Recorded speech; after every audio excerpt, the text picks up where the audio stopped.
Okay, now we're going to talk about books for young people. Smiley, how are you? You're back again. Feature Film Awards as well. To present those awards, a very special friend, Joan Bauer, is fantastic, and she's back with us again. I have your book, by the way, Soar, on my desk.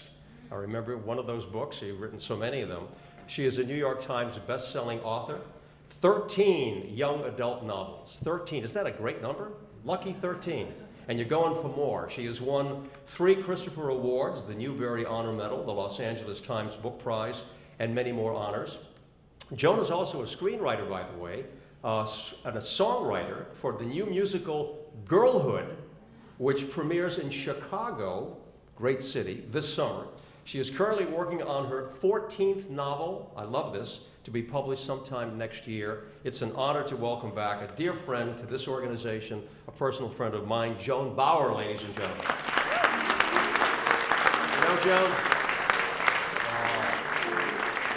this is like family, and I have a Greek background. My parents were also Greek American, and there's a note that my grandfather left me years ago, and he said, a Greek author once said, I have a wish to die young, but as late in life as possible.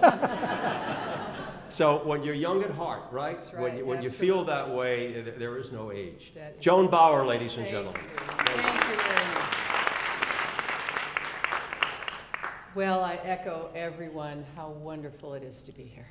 I mean, there's something about, you guys pump something into the oxygen in this room? That's sort of what I want to know.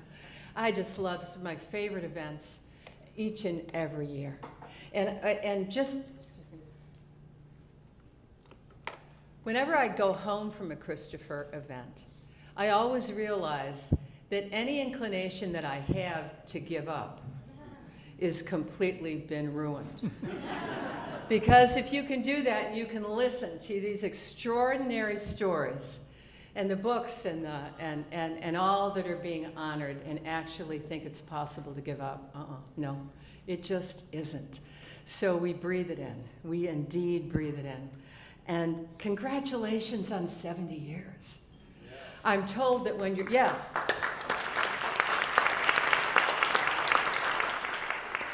I'm told that when you're 70 years old, you can just bloody well do whatever you want to do. And nobody can really push you around. I remember being at a restaurant, and a woman was celebrating her 70th anniversary. It was a very nice restaurant, and her meal apparently was so-so.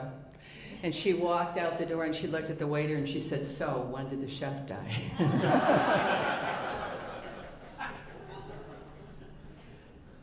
I've been writing for young people now for almost 25 years. And one of the fascinating things about writing for kids is how much they change and how much they don't. But the other fascinating thing is how much they change you each and every time. And I've been privileged to be able to speak to children all over the world, China and Kazakhstan and Croatia, in Europe, and here in the United States. And there's just something about them that is the same. And there's something so powerful about stories that they need. And most recently, I spoke to a school in Philadelphia. Now I speak to a lot of schools. And it was a middle school, there were 900 kids there, but this particular presentation was going to be a little different because not that long before I was supposed to speak to this school, I had just gotten over a very bad case of bronchitis, and I had broken 3 ribs. So I was feeling really sub good. I was feeling profoundly lousy. And I just thought, 900 kids in a day, I'm not sure I got it in me. I really wasn't sure that I did. Everybody I knew pretty much said, you know what, Joan, cancel. You got to cancel. You're just, it's going to be too much for you. You're still coughing, you know, all of those things. And there was only one person who told me not to cancel, and that was my husband, Evan. And he said, wait. So I waited. And as I waited, I talked to myself. I said, is this really a good idea? No, it's not. Do you have the strength to do it?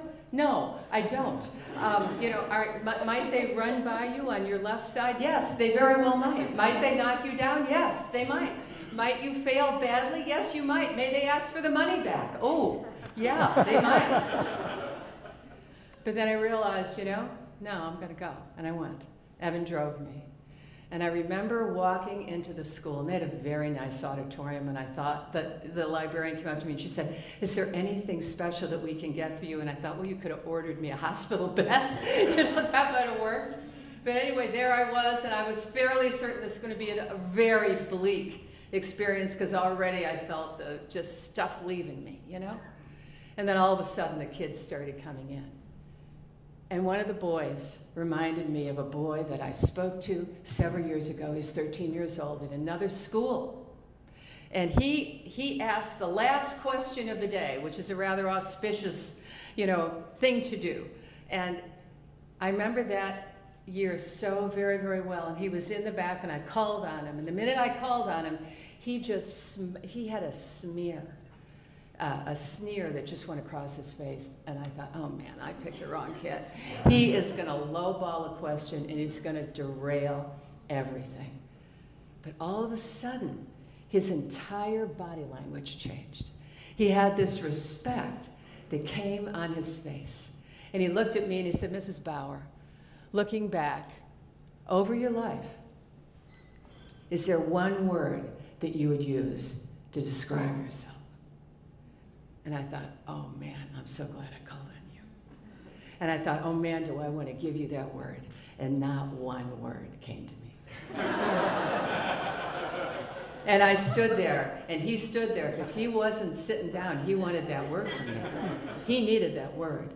And I swear to you, the only word that came across my brain at that point that defined my life at that particular moment was menopausal. which I did not share. And then thankfully, the menopausal gave way to a real word, and that was overcomer. And I looked at him and I pointed and I said, overcomer. I got this big grin back from this kid because I knew that he was an overcomer too. So all of a sudden, that word overcomer, I remember that. And as these kids began to pull into the auditorium, they began to come in. Overcomer, that word was like an IV drip for me. And it was just giving me energy again and again and again. It was such a good day. I'm so glad that I went. But there was a power that I realized, you know, when that day was over. Remembering that boy, seeing those kids, all of the people that we deal with as writers, as producers, in television, in film. People want a word from us. They want to know what we're about. They want to know what we know about getting up when it's hard. They want to know how we have faced really tough odds and kept going. They want to know how we can create something that's difficult and painful, where you almost have to walk through an iron gate of pain to get to the laughter. They want to know that. And I think that's one of the powerful things about being here tonight and celebrating each one of you winners. I want to say to each one of you, well done. It's harder to write something good than to write something just kind of mediocre, to write something that's just kind of snarky. It's harder. And I know that you have to pull from yourself in a different kind of a way. So well done, because everything that you have done here is going to be written across the heart. So I thank you.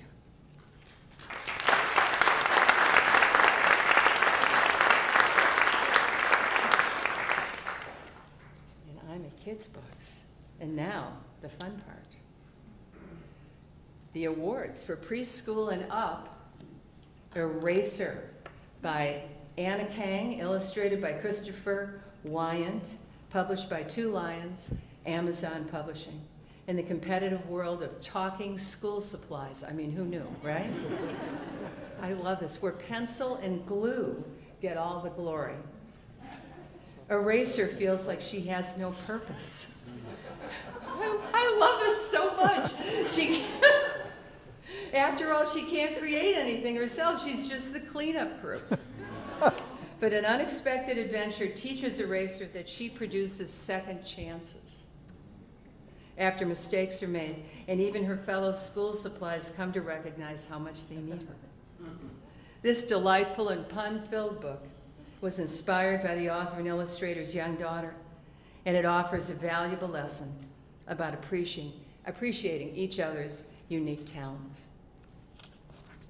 We are pleased to have with us author Anna Kang and her husband, illustrator and New Yorker cartoonist, Christopher Wyant.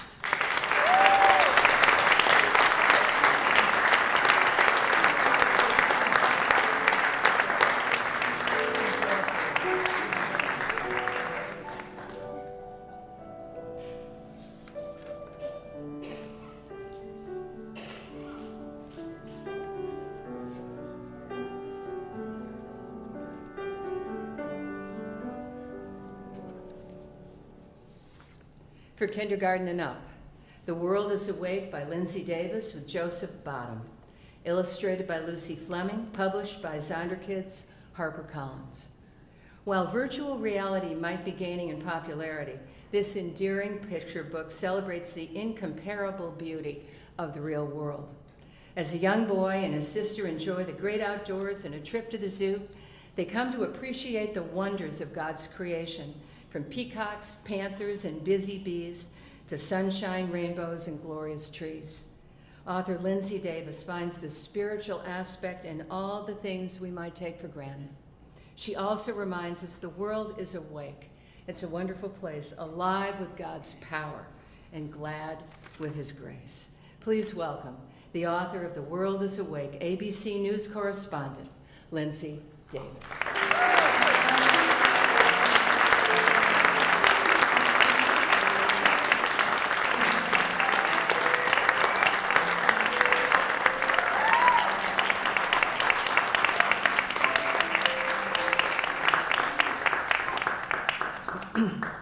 For ages 6 and up, Rescue and Jessica by Jessica Kensky and Patrick Downs, illustrated by Scott Magoon, published by Candlewood Press. In training to be a service dog, a black lab named Rescue wonders if he'll ever be great at his job. Then he enters the life of a girl named Jessica who struggles through the amputation of one of her legs due to an injury. Not only can Rescue do things like open doors or fetch the telephone, his loving nature offers Jessica emotional comfort and joy. That's especially important when Jessica's other leg is amputated too. Inspired by author Jessica Kensky's real-life experience, losing both her legs below the knee after the Boston Marathon bombing, this is a life-affirming tale of a life-changing friendship. We are happy to have with us tonight illustrator Scott Magoon.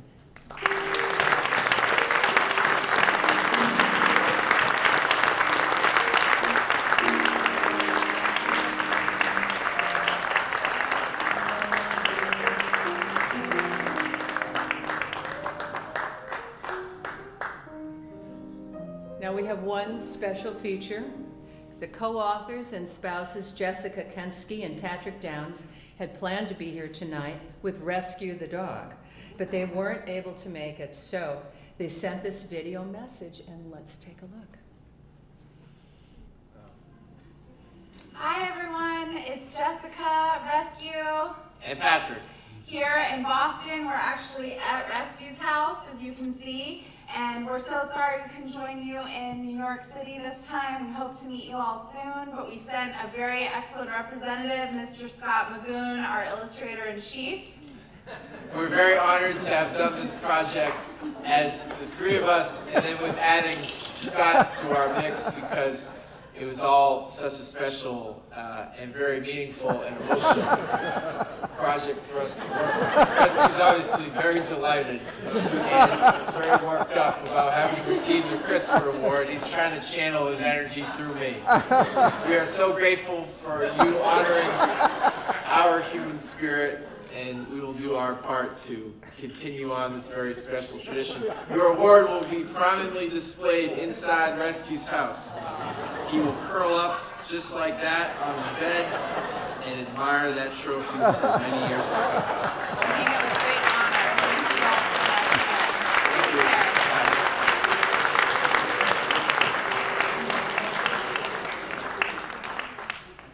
I needed that. For ages 8 and up, The Ostrich and Other Lost Things by Beth Hautala, published by Philomel Books, Penguin Young Readers Group. Olivia Grant loves to find lost things, but in honesty, she's a little bit lost herself. She loves her brother Jacob, who has autism, but sometimes resents his meltdowns and all the attention he needs. Olivia believes she can help Jacob if she can find the beloved toy ostrich he recently lost. The goal sets her on an adventure that involves a theater production of Peter Pan, a traveling zoo, and an actual ostrich named, of course, Ethel. This journey of self-discovery teaches Olivia to look inside people where they are the most real, the most lost, and to love them anyway. We are pleased to have with us tonight author Beth Hautala.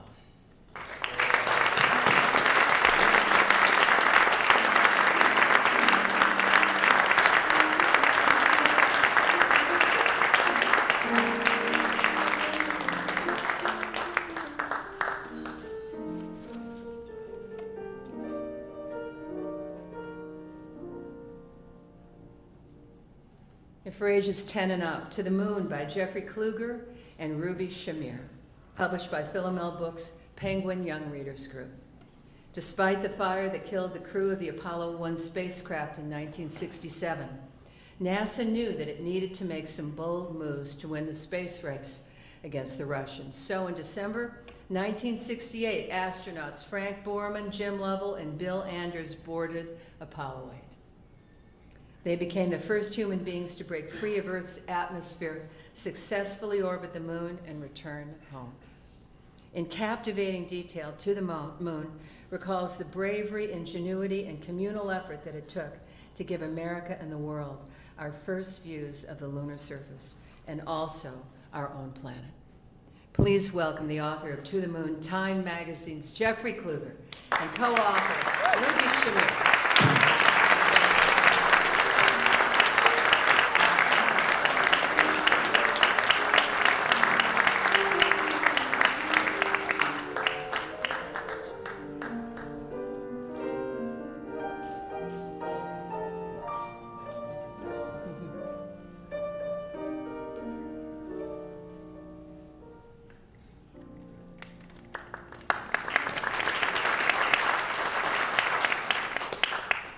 For young adults, Tight by Tori Maldonado, published by Nancy Paulson Books, Penguin Young Readers Group. Brian is an introspective middle schooler who hates being called soft just because he doesn't want to get into fights. Instead, he loves reading comic books about Batman and Black Panther, who use their brains, not just their brawn, to deal with problems. When Brian meets Mike, he believes he's finally found a true friend, but Mike soon displays a darker side that leads the duo into some illegal and dangerous situations. Tight presents a relevant story about struggling to make the right moral choices in the face of peer pressure and learning to be true to who you really are. Straight from Brooklyn, where he works. Yes, Brooklyn, yes. Where he works as a teacher in the neighborhood where he was born. This man's on the front line. And born and raised, please welcome author Tori Maldonado.